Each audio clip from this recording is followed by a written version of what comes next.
Hello, everyone.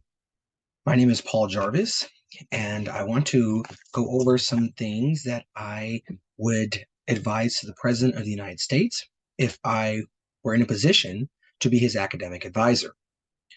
Um, and we're going to jump right into it. So, the U.S. economy has faced several challenges over the years, ranging from recessions and financial crises to external shocks, such as the COVID-19 pandemic. As the world's largest economy, the U.S. has an important role to play in driving global economic growth. To ensure sustained economic prosperity, policymakers and stakeholders need to implement policies and actions to help the U.S. economy thrive. Such policies could include fiscal policies, monetary policies, infrastructure investments, education and workforce development, innovation and entrepreneurship, and trade and globalization. In this context, we will discuss some of the policies and actions that could help the U.S. economy recover and grow sustainably with a focus on their potential benefits and challenges. One, invest in infrastructure. Two, increase access to education and training. Three, encourage entrepreneurship. Four, expand access to affordable housing. Five, implement sustainable development goals. Improve access to healthcare, promote international trade, improve tax policy, strengthen social safety net programs, and invest in research and development. So, for my first point, investing in infrastructure can have significant positive impacts on the U.S. economy. Infrastructure refers to the physical structures and systems that support economic activity, such as roads, bridges, airports, and public transportation. Firstly, investing in infrastructure creates jobs. Infrastructure projects require workers to design, construct, and maintain these structures in the short term. This can create jobs in construction and related industries in the long term. Infrastructure can stimulate economic growth by improving access to markets, reducing transportation costs, and increasing productivity. Secondly, investing in infrastructure can increase economic productivity. Modern and efficient infrastructure allows for faster and more reliable transportation of goods and people, reducing shipping costs and increasing access to new markets. This in turn can increase economic output and generate higher levels of economic growth. It can also make business more competitive in the global market, attracting new investment and creating new opportunities for growth. Thirdly, investing in infrastructure can attract new investment. Investors seek out stable and reliable infrastructures as part of their investment decisions. And by improving infrastructure, the U.S. can attract new investment from both domestic and foreign sources. This can stimulate economic growth, create jobs, and improve the overall competitiveness of the U.S. economy.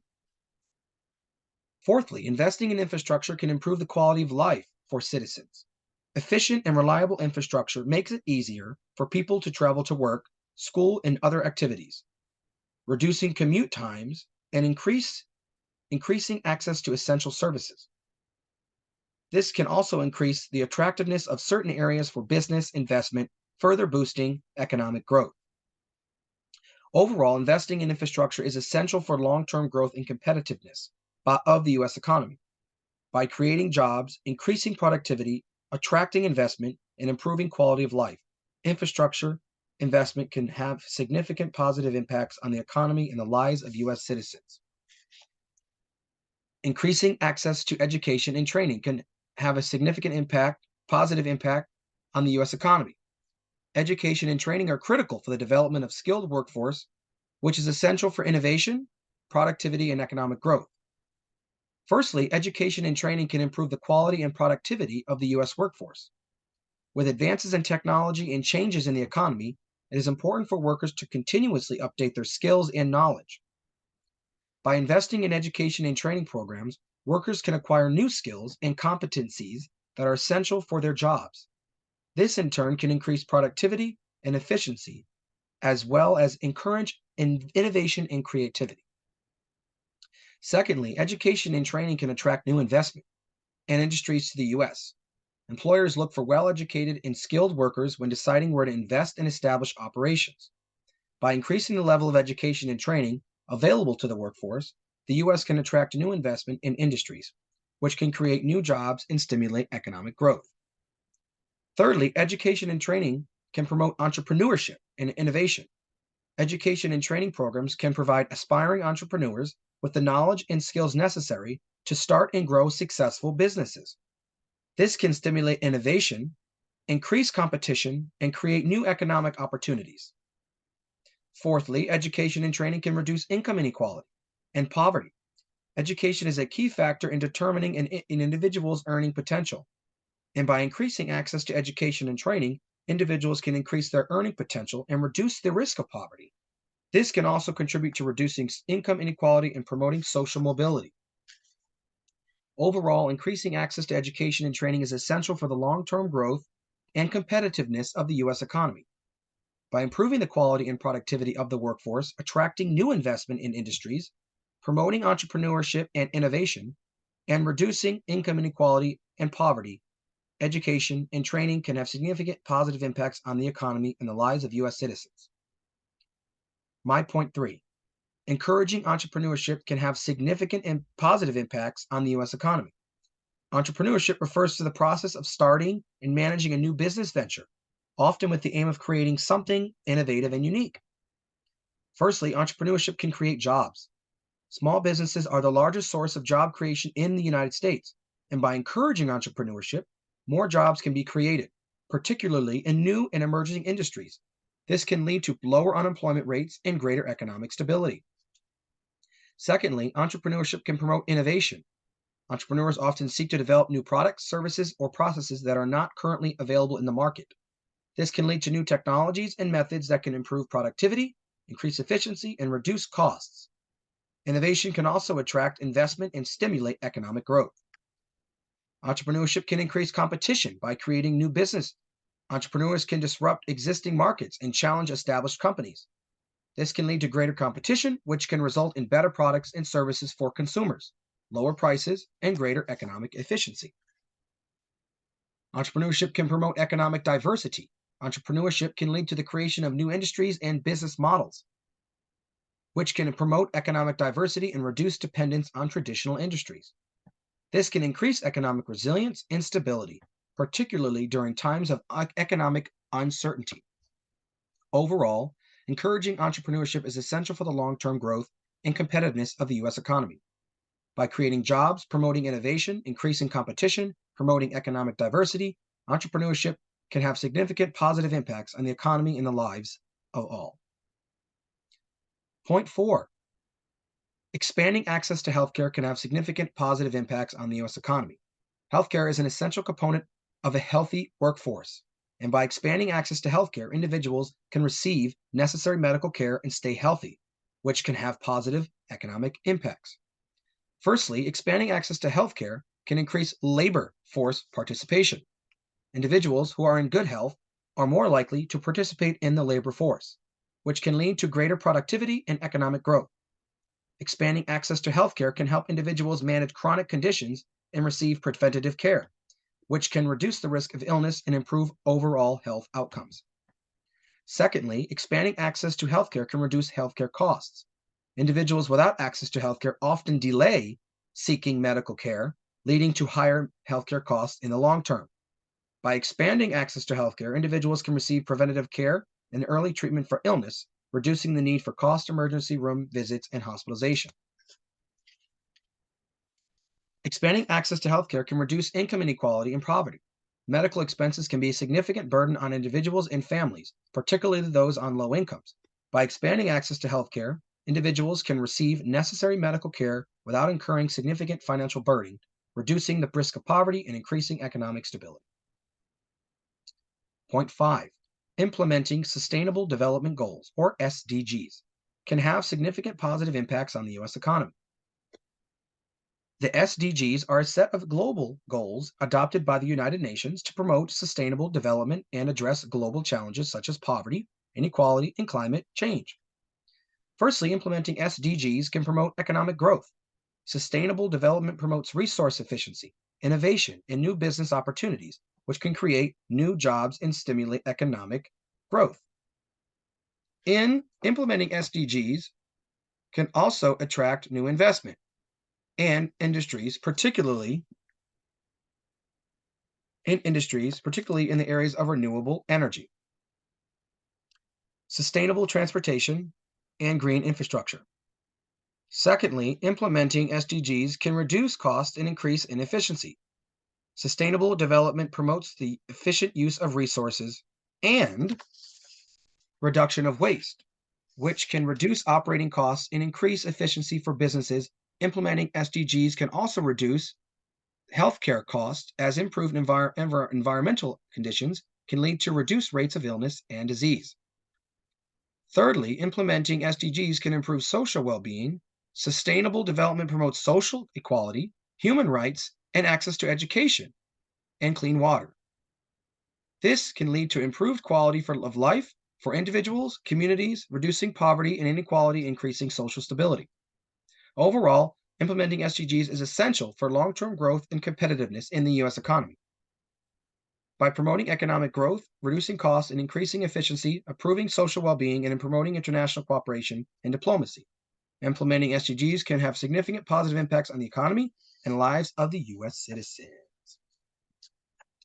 One more thing I wanted to talk about that I did not get to in my points was the tax changes in tax policy, so fiscal policy.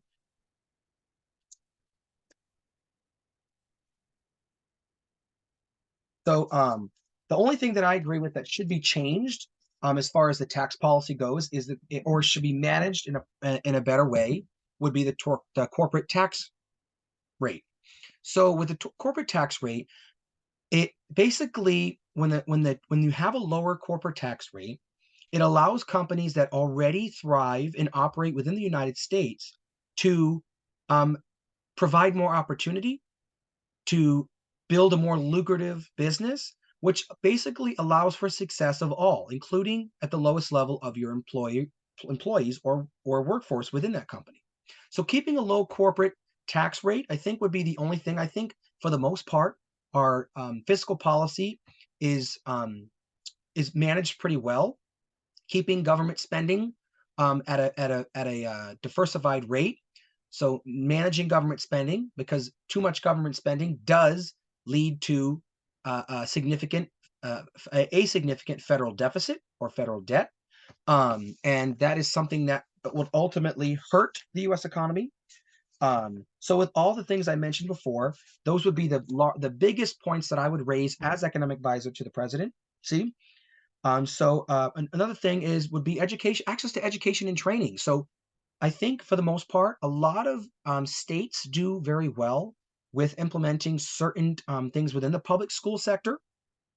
I think the federal government, and I think it's due to the political climate in this country, as to why higher education is not free. There is some subsidization, or they do some subsidies or subsidized loans that they give for schooling, because overall, the United States is a more conservative style country. Individualism, working for your own higher education. So that would become kind of more of an opinionated based fact. So really, as far as education training is finding better outlets, I would say. So incorporating policies that will make it easier for people to transition from job to job, especially if the one job that they're leaving is very similar to the job that they are trying to get or transition to. So providing some type of layover or things that can connect them and which won't require them to get more certification-based training or education. I do have a specific example or a special example that I think the federal government has made some headway on, is people coming out of the military.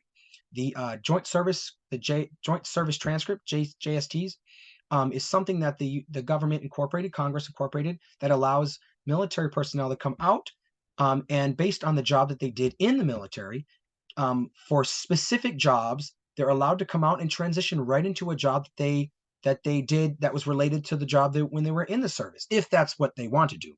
So I think there's been some headway, but overall, those are the policies that I would focus on and the things that I would advise to the president. So in conclusion, boosting the US economy is a complex challenge that requires a multifaceted approach. Various policies have been proposed and implemented over the years to stimulate economic growth, and their effectiveness varies depending on the prevailing economic conditions. One of the most effective ways to boost the US economy is through fiscal policies such as tax cuts and increased government spending. Tax cuts can stimulate consumer spending and business investment, while government spending can create jobs and stimulate economic activity. However, policymakers must be careful to balance these policies to avoid increasing the federal deficit and debt. Another important policy to boosting the economy is monetary policy. The Federal Reserve can use interest rate adjustments and other monetary tools to manage inflation, encourage investment, and other monetary tools. Uh, uh, uh, sorry, uh, um, and encourage investment and stimulate economic growth. Additionally, regulations and reforms that encourage entrepreneurship and innovation can also boost economic growth by promoting competition and increasing productivity. Infrastructure investment is also a vital policy area that can boost the US economy.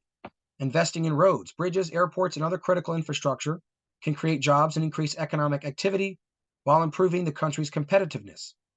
In conclusion, there is no one size fits all solution to boost the US economy. Instead, a combination of fiscal policies, monetary policies, infrastructure investments, and regulatory reforms can work together to create a favorable economic environment.